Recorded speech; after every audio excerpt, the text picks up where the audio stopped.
Frogging and flipping are two of the best techniques to catch some giant bass. Now, I could sit here and talk to you about frogging and flipping, or I could get the #1 tournament angler in the world, Kyle Welcher, to talk to you about frogging and flipping. So I'm going to go with Kyle Welcher, so stay tuned. This video is going to be a great one. This video is brought to you by the Deep Dive app. This is an app that you can download on your phone that helps you to find bass on your local bodies of water a lot quicker. Once you download this app, you can actually select the lake that you are fishing, and then you can input data like water temperature, water clarity, whether you are fishing around vegetation, or if you are fishing in a windy or protected area. Once you input all this information, the app will actually spit out lures, techniques, and areas that you can go on your local body of water to catch bass. This app is backed by hundreds of different tournament results from across the nation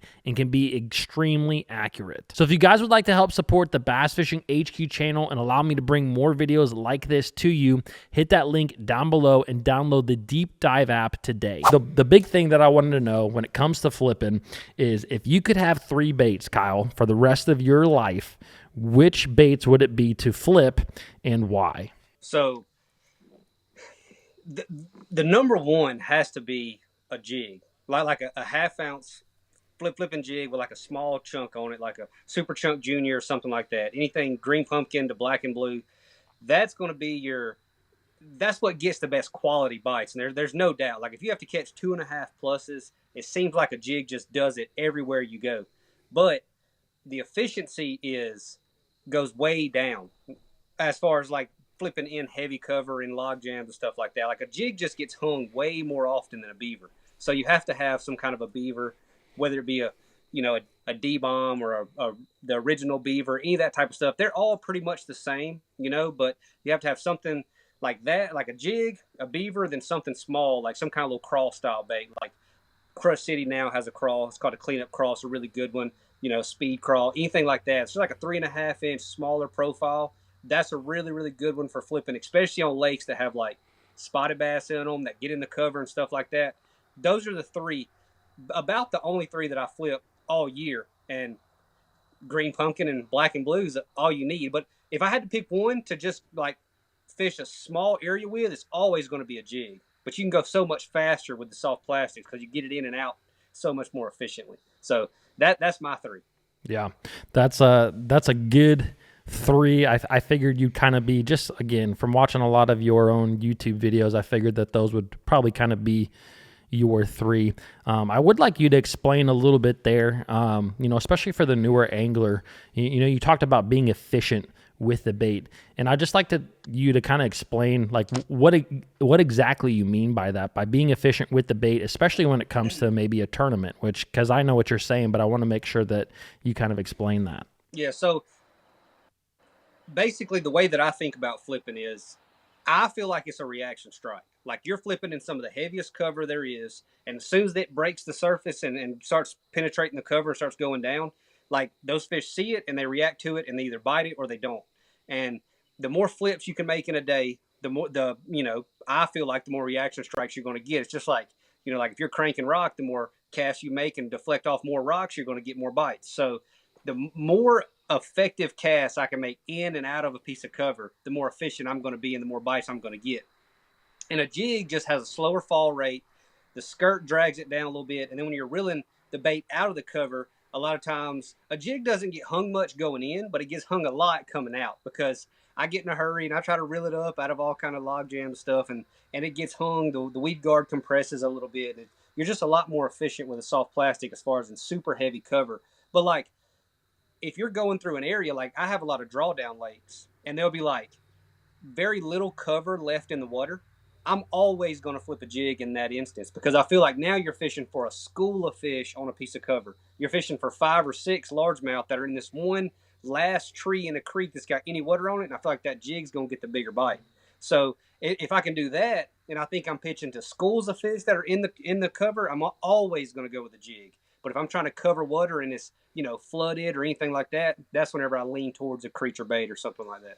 Okay. Interesting. Have you ever experimented with using like a punch skirt to emulate the jig, but then you've got the I guess, the more efficient soft plastic on the backside of it?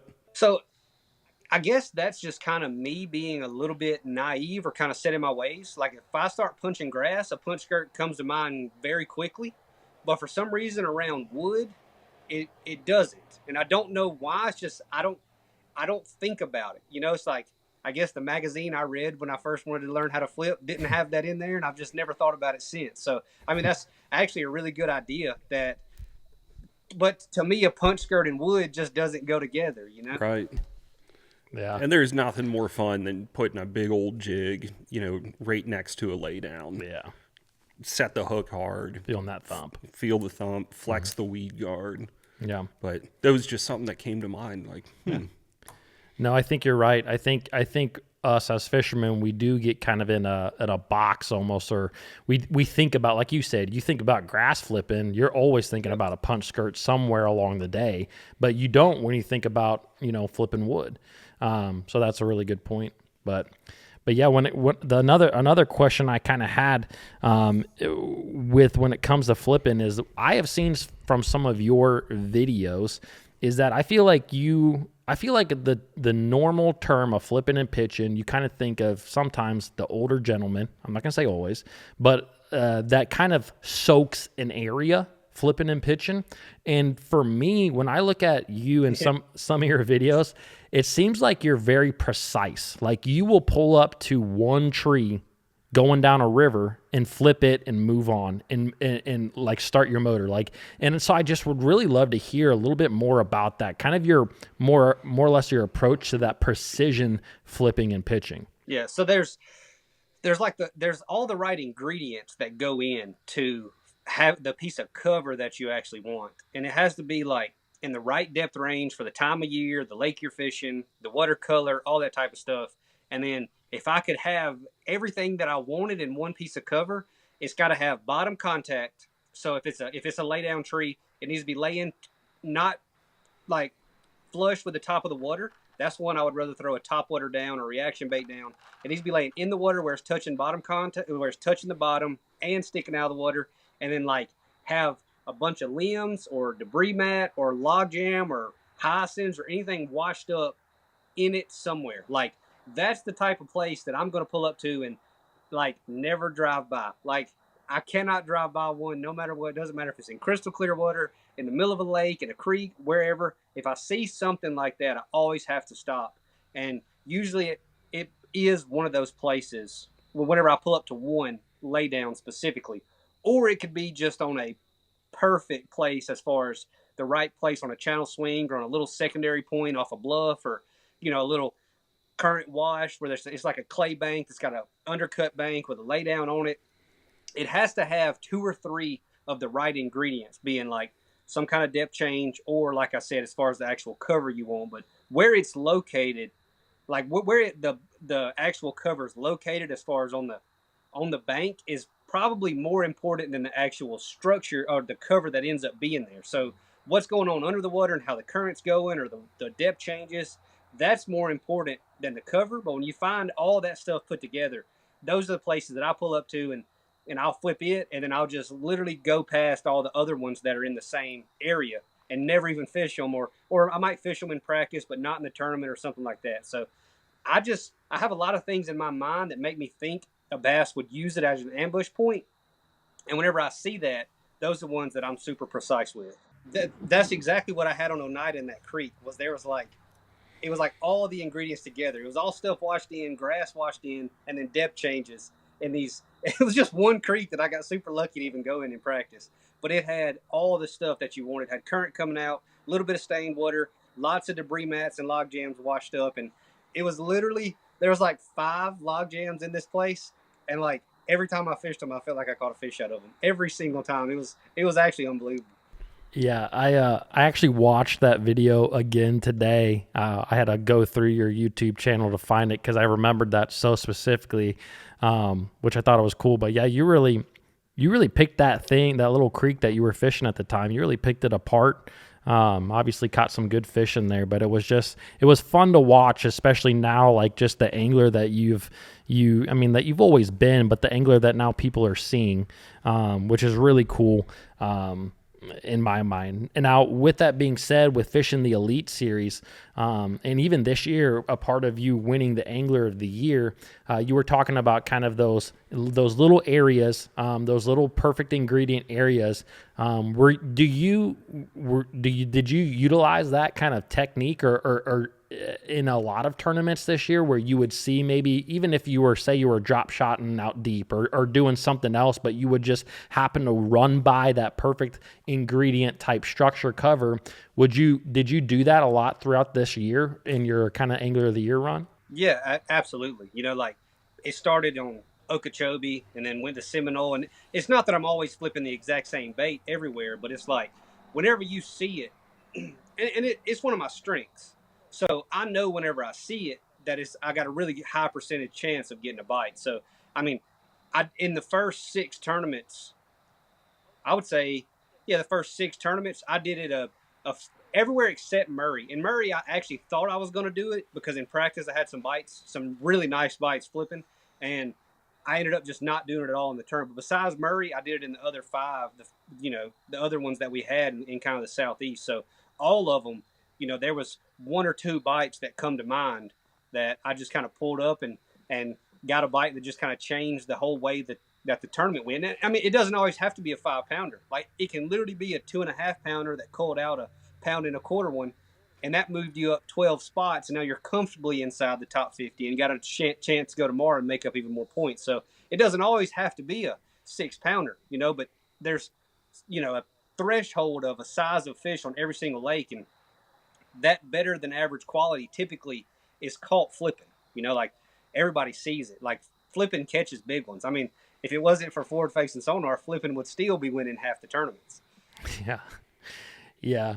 I think that's really, that's awesome. And it is something that, everyone wants to talk about forward facing, or they're over forward facing, but the guy who wins Angler of the Year can look back and say, hey, there was 2, 3, 4, couple of fish that really came to mind. Right. That really put you over that edge. Maybe, like you said, it was a 2.5-pounder that got you into the next day, where then you took advantage of it. But that's something that people don't see, which is really cool. Mm-hmm. And I think it leads on to that kind of flipping efficiently. Yeah.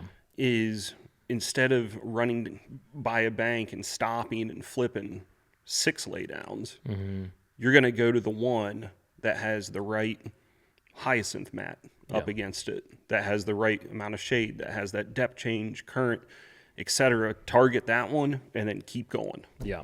Instead of wasting time, fishing the other 5 there. Yeah. Yeah. It's super smart. And I know it's a very, I know you're a very calculated angler, which I actually love.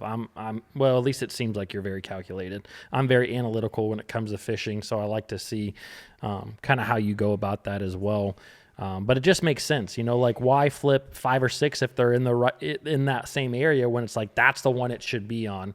You might as well fish that one. If I'm going to catch one, it's going to be there. Mm-hmm. And if I do, then I fish the other ones. But if I don't, then I know not even to waste my time. Yep. Now, on the when it comes to flipping, obviously one of the big thing that we also love to know is just kind of your standard setup. Your rod, reel, line, hook. We'll talk about a jig, but we'll talk about kind of the hook that you tend to use with your plastics. We'd just love to know your setup for kind of overall flipping and pitching. For me, even whenever I'm flipping grass now a lot, I just go with a 7'6", except for thick, like dead hyacinth. I feel like a 7'6" for me just kind of is better all around as far as getting it in and out quietly and having the right distance on pitching and flipping and stuff. So I know some guys that flip longer, some guys flip shorter. To me, that just feels like a sweet spot. But I use a 7'6", medium heavy actually. So I've been using 13 fishing rods now for 2 years. This will be my 3rd year coming up, and theirs are a little bit more powerful than a lot of other brands. So their medium heavy is closer to a heavy in a lot of brands. So I use their 7'6" medium heavy Muse is the one I'm using.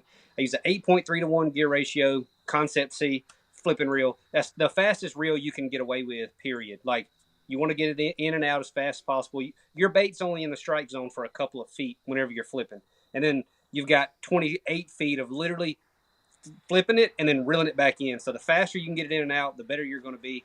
and then 22-pound Sunline shooter is the as far as I'm concerned, that's like the benchmark. Like that's what I use. Period. Is 22-pound Sunline shooter. Like if I'm going somewhere and flipping super gnarly stuff, I'll go up, but I never go any less than that with a 7.6. Half-ounce tungsten is the standard. A lot of people want something a little lighter, a 3/8, a 5/16 as far as their all-purpose flipping, but I use a half. Like I want it to get in and get out, and then a 5/0 Gamakatsu. It's actually a hook that I make. It's their regular round bend hook that has no hook keeper on it at all. Then I take that Ryugi bait keeper and actually put it on there myself. And so I can actually take the hook keeper and put it closer to the actual the line tie on the hook. And what that does is it makes your bait sit a little bit more up instead of at that 45-degree angle. So that 45-degree angle, like your bait's on the hook and it sits like this, it gives you a better hookup, but it doesn't go in and out quite as good. So I put that extra bait keeper on there so that I can adjust it up a little bit and then make my bait a little bit straighter, which is kind of the drawback to a straight shank. An EWG, your bait will sit perfectly, but with a straight shank, it doesn't sit as straight.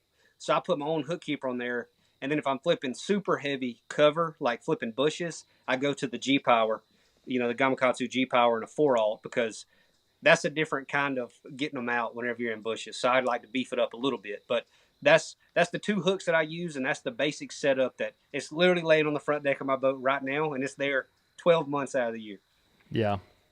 No, I know exactly what you mean when it comes to the bait and the bait keeper on that. This is something that I really love, and I've talked about in a lot of our podcast episodes, is just when you talk to someone who's so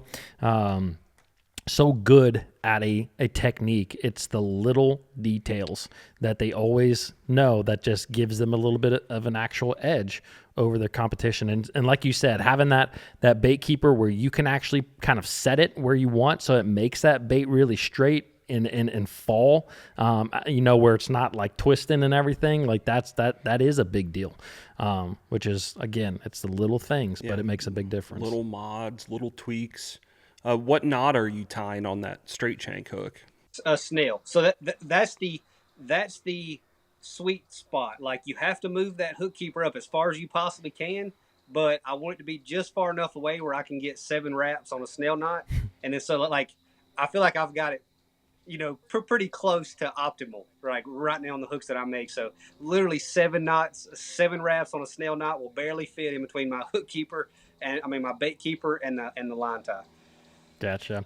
That's and you snell, a lot of times we talk about snell knots when you think of really big weights, but you're talking here about primarily using a 1/2 ounce. Will you still use that snell even if you're fishing a 1/4 ounce or a 3/8? It's just what you do when you're flipping. Is that correct? Yeah. Like even whenever I'm flipping a stick worm on an 1/8 ounce weight, it's snelled every single time.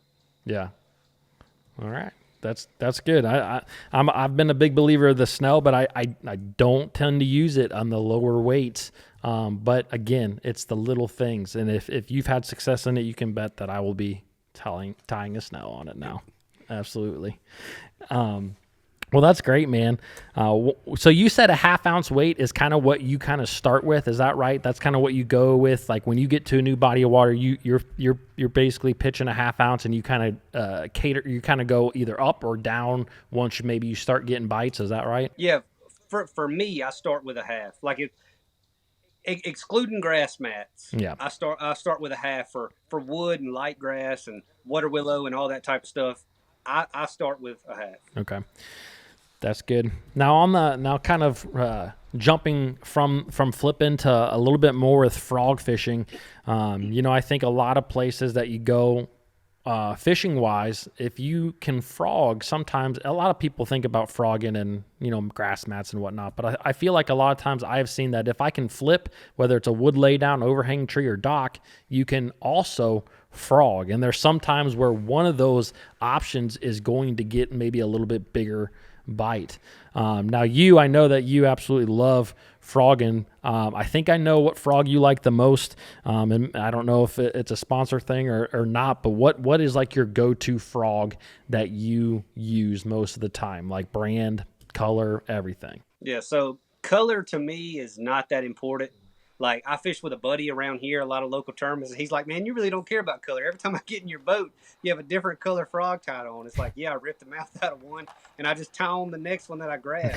So I mean, but if they're eating shad, I'm going to go with something that's a shad hue, and then if I catch 3-4 pounders on a color, I'm not going to change colors in the middle of a day. Like I'm not dumb, but I really don't think that it matters that much. It's all about where you throw it. Like usually where I throw a frog, they can't even. It's so dark under this stuff, they can't even tell what color it is. I wouldn't imagine. So like I'm not really big on color, but I use a standard size Spro popping frog. That's what I use. Yep. 90% of the time.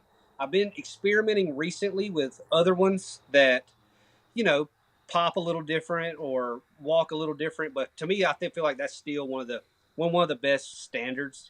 So I throw that, and then, I mean, it's like you said though. It's not that I like to throw frogs. It's literally an obsession at this point. Like I've got like 8 Plano boxes full of frogs of every brand and type, and half of them have never even seen water and probably never will. But every time a new one comes out, I have to get like 2 of every color, which is dumb. You can just get one to try, but I have to get every single one of them for some reason. But it's like I wouldn't throw a frog today. Like I can't help it. Like if they're biting it, I'm going. Yeah.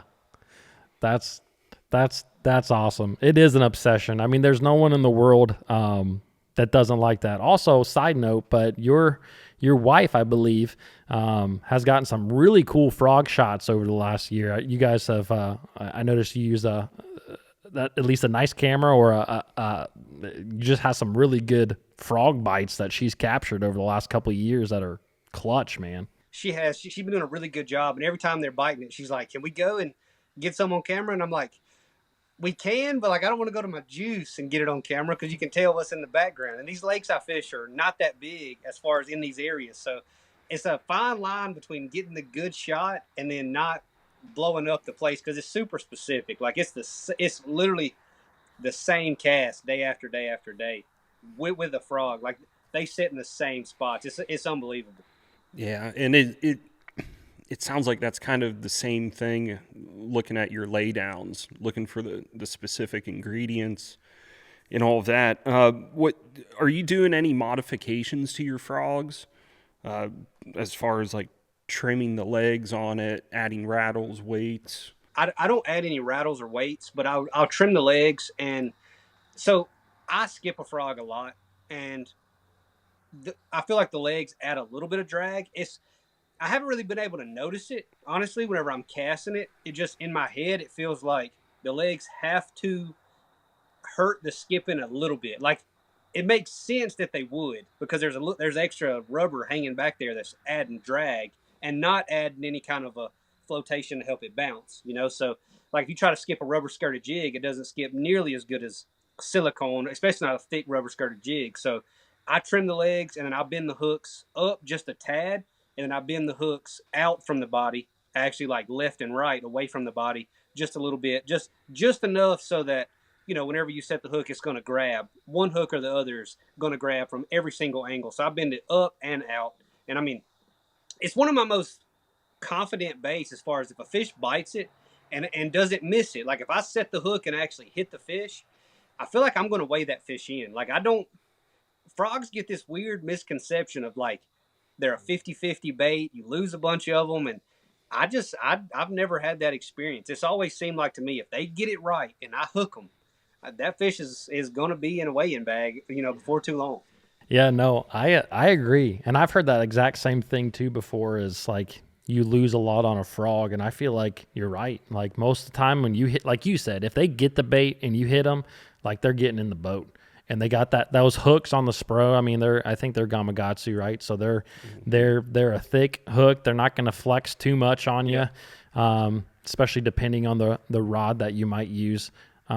Now with skipping that frog, being a popping frog, I have noticed a couple times skipping that bait that every now and then they just hit just right on that cup, and that it'll just blow you up. Do you have that issue, or are you past that? No, I mean, you still have that issue from time to time, but it's always when I'm trying to force it. Like it's always when I'm at a weird angle and I'm not in my normal rotation. So like I have a method for how I start my roll cast, and if I'm just going down the bank, it never happens. But there's always this one overhang tree that I'm ducking to get around and trying to make a cast that's a little bit backhanded, and I don't have my exact wind up and follow through, and that's whenever it hits the cup when you try to force it in there. Like, but if you have the right roll cast, that frog's going to turn around backwards every single time. And it's going to skip in there right, you know. But it's more about how the frog is before you start your cast, and then making sure that it's a good circle on your roll cast, and it'll slide in there it's with relative ease, you know. Like it's whenever you force it that you mess up. Yeah. Now, when you skip, what do you think is kind of the? Because I think that this can really hurt your skip at times, is kind of the length of line from the tip of your rod to your bait that is out. Sometimes if it's not enough, that's where you see some issues. I've actually seen where you can kind of get away with bigger versus less. So what will you think is kind of like the minimum or the sweet spot when it comes to line out when it comes to that skipping? I have no idea. Like that's the analytical part that I would. We're fishing a frog tournament, and he's pulling a tape measure out. I would say, I'm just. I would say 14 and 9/16 inches. 14 and 9/16. All right. Well, I'll try to slow down one of your videos one time and compare it to the size of your leg or something. I don't know. Oh man, that's awesome though, man. It's really, frogging's obviously fun. It's not that it's lost, and it's not like it'll ever go away, but with the advancements of technology, you know, you didn't see it much this year. I mean, you saw it at Okeechobee, which was an awesome deal, seeing guys catch them, seeing Poppin' Frog was a big player there at Okeechobee, but I'm trying to think besides that, if there really was any other tournaments where a frog played big time. I'm sure that it did at times, but it's not like we saw it a lot, at least in the top 10 that they show. It played a lot in my boat, big time this year. Like the schedule was right for it this year. Of the tournaments that you guys had, how many do you think you caught a frog fish in that you weighed in? On Okeechobee, 14 of the 15 were on a frog. And I'm not sure, it might have been all 15. I feel like I weighed in one flipping fish on Okeechobee, but it was like 14 of the 15. On Seminole, I weighed in 2 or 3. On Lay, I weighed in well over half of mine, so probably 8 or 9, or probably 8 or 9 of the 15. And then on Sabine, probably 4 or 5 over the course of 4 days on Sabine. So just one randomly, and then the last day, like 3 of them. On day 4. So that's the only ones I can remember. But definitely this year I weighed in probably, whatever that is, 30 on a frog, you know? Yeah, that's substantial. 30. I mean, again, it just goes to show you. I mean, we're talking to the angler of the year here, the best on the Bassmaster Elite Series. And again, it just seems like with this whole technology thing, everyone's so focused on that. But here it is, the angler of the year. You know, utilize the frog, utilize a flipping stick for a lot of his fishing this year. Not only can you do a lot, but those are obviously the ones that you're confident in. And I'm sure those bites that you got on those were the big ones. I was really surprised to see, I wouldn't say surprised, but in Florida, you don't always see the hollow body frog play. You see a lot of the horny toads and whatnot. But it was very interesting to see how that particular tournament, you know, when the fish were just either moving up or just getting ready to move up, or just after they were moving up, they just really seemed to like a frog. Like that was the deal there at Okeechobee for a lot of anglers. It was pretty unique. And I think I was wondering that also, because in practice, they would not bite the actual toad style baits like at all. And then for whatever reason, because that's what I started with, was a toad style bait and a swim jig and all that type of stuff. And I was like, let's get out the regular frog. And they were biting it for sure. And it was definitely different. And I wasn't moving it slow or anything like that. It was definitely was different though. Like they were biting it way better than the toad style. Now, are you typically just walking that frog back and forth when you're fishing it, or do you kind of chug it? I do both. It depends on if I'm trying to draw them or if I'm trying to coax them into biting. So like if I skip under a bush that's like 6 inches deep or a foot deep or something like that, I'm almost always going to walk it, like every single time, because I feel like that fish is a fish that's in a neutral mood is more likely to bite a frog that's walked.